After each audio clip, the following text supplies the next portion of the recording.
दोस्तों, welcome to subject learners. तो दोस्तों, आज के इस वीडियो में हम लोग बात करेंगे विलियम हैज़लिट, जो कि एक बहुत बड़े फिलोसोफर, एसेइस्ट और क्रिटिक थे। उनकी बायोग्राफी को इस वीडियो के थ्रू हम लोग कवर करेंगे।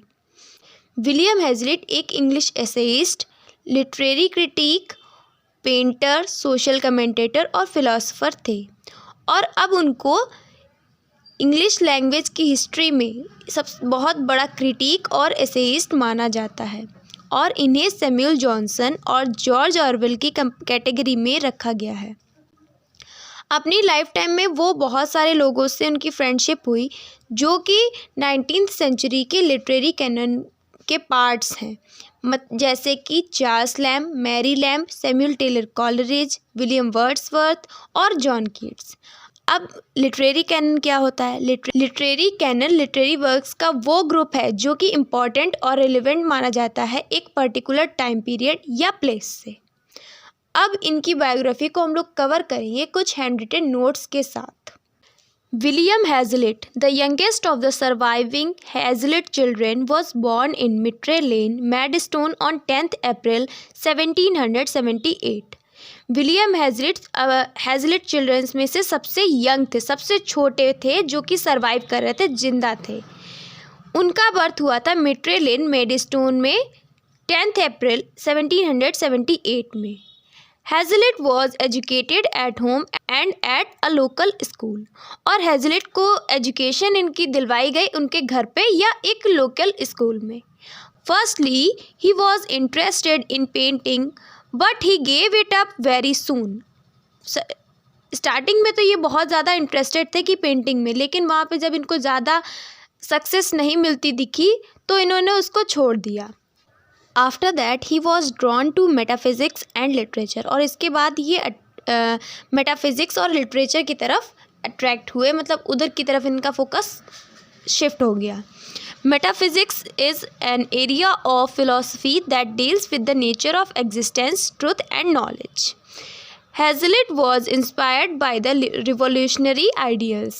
मतलब कि इनके टाइम पे फ्रेंच रिवॉल्यूशन चल रहा था तो ये उसके रिवोल्यूशनरी आइडियाज़ से बहुत ज़्यादा इंस्पायर्ड थे। His father was a man of strong radical views। और उनके फादर एक बहुत ही ज़्यादा strong radical views के थे। Radical views मतलब a person who wants great social और political change। Intended by his father for the Unitarian ministry, he was sent to the Hackney Theological College in 1793।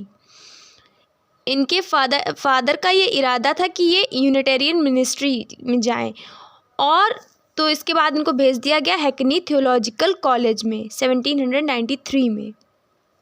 But he soon decided against that profession and return to Wem in श्रॉपशायर।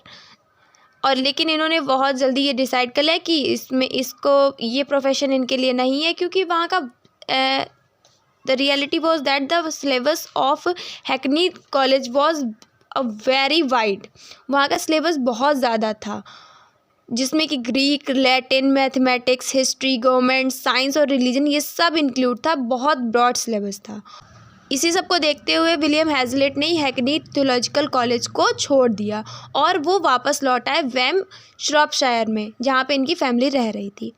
Here he spent the next few years reading, painting and walking about the country। और यहीं पे अपने आगे की कुछ दिन उन्होंने बिताए पढ़ते हुए, ड्रॉ करते हुए और कंट्री में इधर उधर घूमते हुए। In September 1794 he had met William Godwin, the reformist thinker whose recently published Political Justice has taken English intellectual circles by storm। 1794 सितंबर में ये विलियम गॉडविन से मिलते हैं, जो कि एक रिफॉर्मिस्ट थिंकर हैं और उन्होंने रिसेंटली ही पब्लिश की है पॉलिटिकल जस्टिस, और जिसने कि इंग्लिश इंटेलेक्चुअल में तूफान मचा दिया है। Hazlitt was never to feel entirely in sympathy with Godwin's philosophy but it gave him much food for thought. लेकिन हैज़लिट कभी ये नहीं सोचते थे कि बिल्कुल पूरी तरीके से इनकी तरफ सिंपैथी नहीं थी, इनकी गॉडविन की फ़िलॉसफी को पूरी तरीके से ये नहीं मानते थे, लेकिन गॉडविन ने जो है इनके वर्क्स ने इनको बहुत ज़्यादा थॉट्स दिए, फूड फॉर थॉट दिया, मतलब कि सोचने के लिए बहुत सारा कंटेंट दिया। He spent much of his time at home in an intensive study of English, Scottish and Irish thinkers like John Locke, David Hartley, George Berkeley and David Hume। तो इसके बाद उन्होंने बहुत ज़्यादातर टाइम जो है अपने घर पे स्पेंड करना शुरू किया और एक बहुत ही डिटेल इंटेंसिव स्टडी, मतलब डिटेल्ड स्टडी शुरू कर दी किसकी, इंग्लिश, स्कॉटिश, आयरिश थिंकर्स की, जैसे कि John Locke, David Hartley, George Berkeley और डेविड ह्यूम जैसे राइटर्स, थिंकर्स। ठीक है। और इनके साथ साथ कुछ अलग फ्रेंच थिंकर्स के बारे में भी ये स्टडी कर रहे थे। From this point onwards Hazlitt's goal was to become a philosopher. यहीं से, इसी पॉइंट से इनका गोल ये था कि ये एक फिलोसोफर बनेंगे। Hazlitt was great lover of literature. Hazlitt एक लिटरेचर के लवर थे। He was one of the best critic of the Elizabethan age and Shakespeare. वो एक बेस्ट क्रिटिक थे एलिजाबेथन एज के और शेक्सपियर के टाइम के। His critical works include characters of Shakespeare's plays 1817 to 1818, lectures on English comic writers 1819, dramatic literatures of the age of Elizabeth 1820, lectures on English poets 1818 to 1819। His article Characters of Shakespeare's Plays put him in front rank of Shakespeare's critics। और ये इनका एक article Characters of Shakespeare's Plays ने इनको बहुत ज़्यादा first rank में ला दिया, मतलब बहुत ज़्यादा पॉपुलर कर दिया शेक्सपियर्स के क्रिटिक्स में से। After Coleridge, he was only one of the most penetrating critics who understand the imaginative method of Shakespeare।